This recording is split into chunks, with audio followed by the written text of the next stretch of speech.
তেসরা জানুয়ারি 2026 রাত 2টো। ভেনেজুয়েলার রাজধানী কারাকাস যখন গভীর ঘুমে আচ্ছন্ন, ঠিক তখনই কেঁপে ওঠে পুরো শহর। আকাশের বুক চিরে ধেয়ে আসে মার্কিন ড্রোন এবং ফাইটার জেট। কয়েক মিনিটের মধ্যেই বিচ্ছিন্ন হয়ে যায় পুরো শহরের বিদ্যুৎ সংযোগ। শুরু হয় ইতিহাসের অন্যতম দুঃসাহসিক সামরিক অভিযান, অপারেশন অ্যাবসোলিউট রিজলভ। মাত্র কয়েক ঘণ্টার ব্যবধানে পাল্টে যায় একটি দেশের ইতিহাস। মার্কিন ডেল্টা ফোর্সের হাতে বন্দী হন ভেনেজুয়েলার প্রেসিডেন্ট নিকোলাস মাদুরো। কিন্তু কেন এই আক্রমণ? আর এখন কি হতে যাচ্ছে ভেনেজুয়েলার ভাগ্যে? কেন এই অভিযান?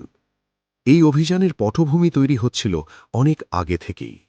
2025 সালের মাঝামাঝি সময় থেকেই মার্কিন প্রেসিডেন্ট ডোনাল্ড ট্রাম্প মাদুরো সরকারের বিরুদ্ধে মাদক সন্ত্রাসবাদ বা নার্কো টেররিজমের অভিযোগ তুলেছিলেন। মাদক পাচার। যুক্তরাষ্ট্রের দাবি, মাদুরো প্রশাসন কার্টেলগুলোর সাথে মিলে যুক্তরাষ্ট্রে কোকিন পাচার করছে। তেল ও ক্ষমতা। ভেনেজুয়েলার বিশাল তেলের রিজার্ভের উপর নিয়ন্ত্রণ এবং রুশ চীন প্রভাব কমানো ছিল একটি বড় লক্ষ্য। সামরিক উত্তেজনা। গত ডিসেম্বর থেকেই ক্যারিবীয় সাগরে মার্কিন রণতরী ইউএসএস ইও জিমার উপস্থিতি উত্তেজনা বাড়িয়ে দিয়েছিল।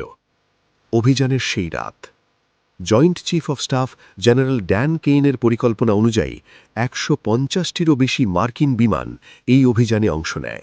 মূল লক্ষ্য ছিল দুটি: কারাকাসের লা কার্লোতা বিমান ঘাঁটি এবং প্রেসিডেন্টের বাসভবন। ঘটনার বর্ণনা: রাত 2টোয় সাইবার হামলার মাধ্যমে কারাকাসের গ্রিড সিস্টেম ডাউন করে দেওয়া হয়। মার্কিন স্পেশাল ফোর্সের টিম হেলিকপ্টার থেকে মাদুরোর প্রাসাদে নামে। তীব্র গোলাগুলির পর মাদুরো এবং তার স্ত্রী সিলিয়া ফ্লোরেসকে আটক করা হয়। প্রেসিডেন্ট ট্রাম্প নিজেই সোশ্যাল মিডিয়ায় একটি ছবি পোস্ট করে নিশ্চিত করেন, মাদুরো এখন আমাদের হেফাজতে।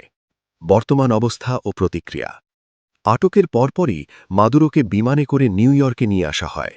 বর্তমানে তাকে রাখা হয়েছে ব্রুকলিনের মেট্রোপলিটন ডিটেনশন সেন্টারে। বিশ্বের প্রতিক্রিয়া: রাশিয়া ও চীন একে সরাসরি সার্বভৌমত্বের ওপর হামলা এবং দস্যুতা বলে নিন্দা জানিয়েছে। ভেনেজুয়েলা কারাকাসের রাস্তায় হাজার হাজার মানুষ বিক্ষোভ করছে।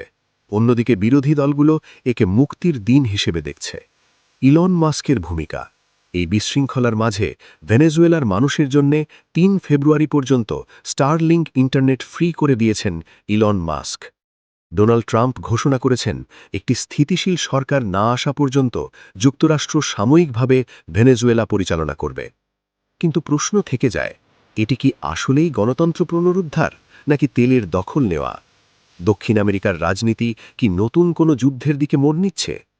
আপনার কি মনে হয়, যুক্তরাষ্ট্রের এই পদক্ষেপ কি ঠিক ছিল? কমেন্টে আপনার মতামত জানান। ভিডিওটি ভালো লাগলে লাইক দিন এবং সাবস্ক্রাইব করুন। ধন্যবাদ।